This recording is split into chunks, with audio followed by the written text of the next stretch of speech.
Hi, I'm Dr. Jacqueline Byrd, one of the optometrists at Missouri Eye Consultants, and today's video is about myopia control.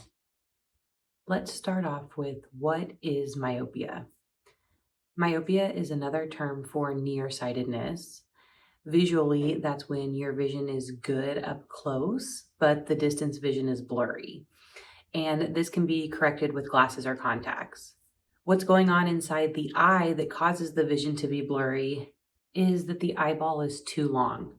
So in an eye without myopia, light comes in the front of the eye, lands on the back of the eye here, and that results in clear vision.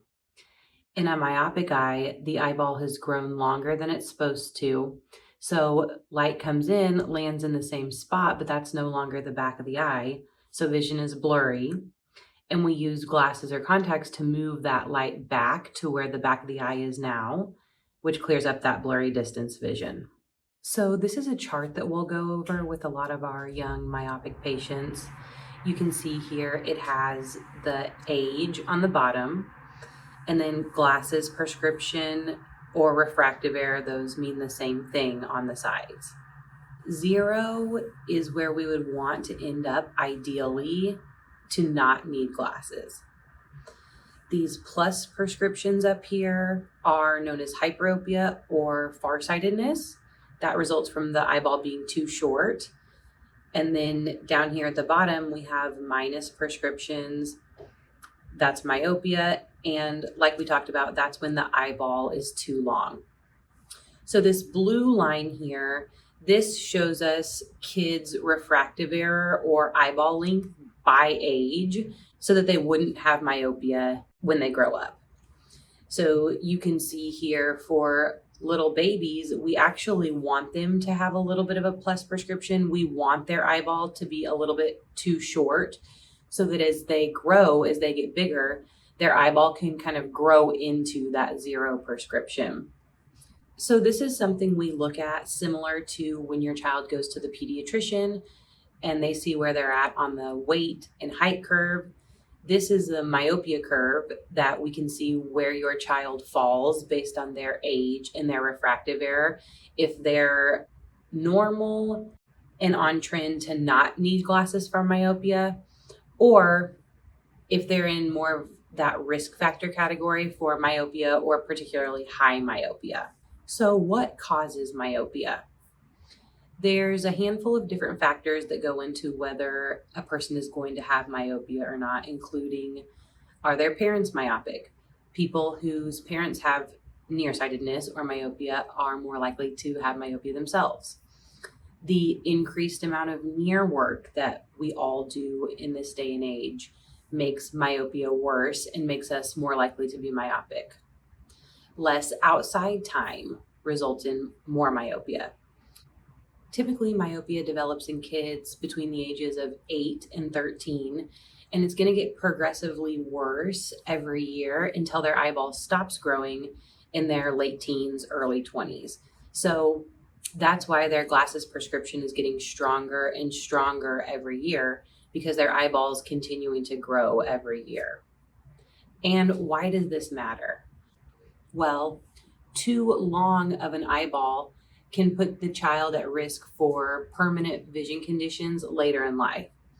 For one, this tissue lining the inside of the eyeball, the retina, that's going to be stretched thinner as the eyeball grows longer.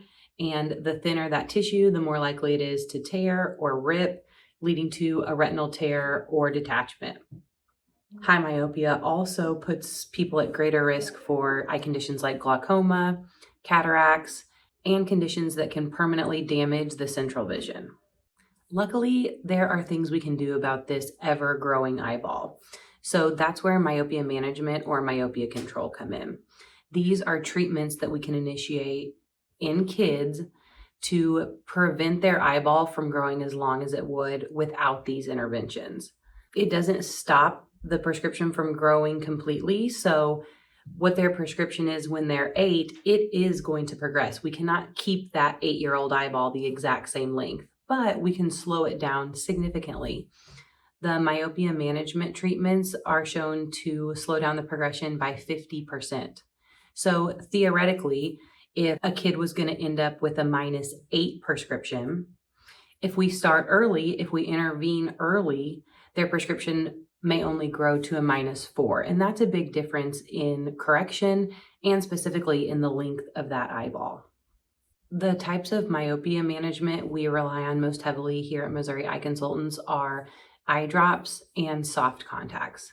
Both are equally effective, about 50% of slowing, and both have pros and cons, just kind of depending on your child and their needs. So let's start off with the eye drops. These eye drops are low dose atropine eye drops.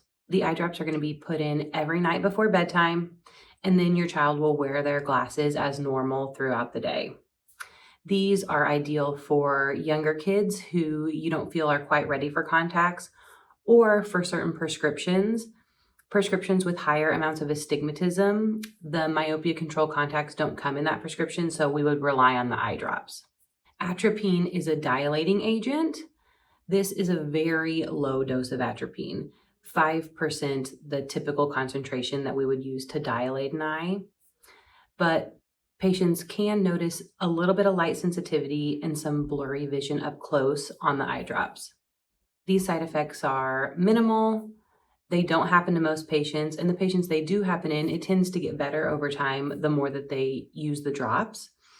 And we've had very, very few patients who we've wanted to discontinue these drops on based on the side effects. The second option are contacts. So these are daily soft contacts. You're going to throw them away every night, and these correct the vision and slow down the progression of myopia. So no drops at night, no glasses during the day. These contacts are just like normal contacts you would wear to sharpen your vision, but they bend the light in a way that slows down the growth of the eyeball. They're called MySight contacts. Now, both of these treatment modalities, kids are in for a longer period of time than something like taking an antibiotic for an ear infection. We're not treating an acute condition. We're looking to slow down the growth of the eye, which continues throughout childhood. So your eye doctor will take it year by year, will reevaluate, but this is going to be something that kids are on for multiple years. Not forever. Our eyeballs slow down and stop growing late teens, early 20s. So whether someone's on myopia control or chooses to do nothing and that eyeball just grows freely, it's going to stop growing. So this isn't something that they'll do forever, but it is a multiple year treatment. There are a few other things we can do as well to help encourage that eyeball to grow slower in addition to the myopia management options. More outside time is also helpful. Any outside time is going to be helpful, but the studies show that 2 hours a day of outside time help reduce that growth of the eyeball. And also less near work when possible. So it doesn't matter if it's a device or a book. It's not the screen that's making the nearsightedness worse. It's the distance at which we're holding that reading material from the eyes. So I usually tell patients, let's be practical about this. I don't want to discourage your kid from reading.